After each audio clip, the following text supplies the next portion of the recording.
খুলনায় চলছে প্রচণ্ড তাপদাহ, গরমে অতিষ্ঠ জনজীবন। এই গরমে আমি এসেছি খুলনা নতুন বাজার, কাঁচা বাজার দেখতে। সেখানে মানুষ কী ধরনের জিনিস কেনাকাটা করছেন আপনারা তা দেখতে পাচ্ছেন।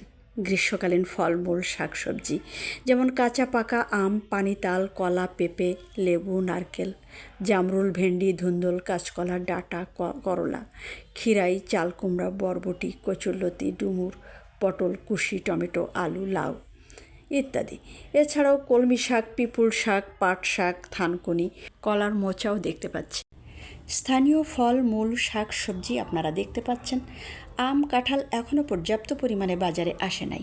2-1 দিনের ভেতরেই হয়তো সাতক্ষীরা, যশোর, পাবনা, রাজশাহী অঞ্চলের আম, কাঁঠাল, লিচু বাজারে চলে আসবে।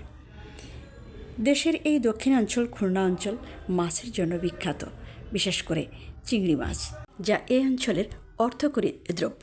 বিদেশে রপ্তানি করে প্রচুর বৈদেশিক মুদ্রা অর্জন করা হয়। গরমে নাকাল জনজীবন, ক্রেতারা তাই বেশি করে এ ধরনের সরস ফল, মূল, শাক সবজি ক্রয় করছেন। মাছ মাংসের দোকানে একেবারে ভিড় নাই বললেই চলে। আমরা আশা করছি এবং প্রার্থনা করছি অচিরেই এই তাপদাহ কমে যাবে, বৃষ্টি হবে, জনজীবনে স্বস্তি ফিরে আসবে। সবাই সুস্থ থাকবেন এবং নিরাপদে থাকবেন। ধন্যবাদ সবাইকে।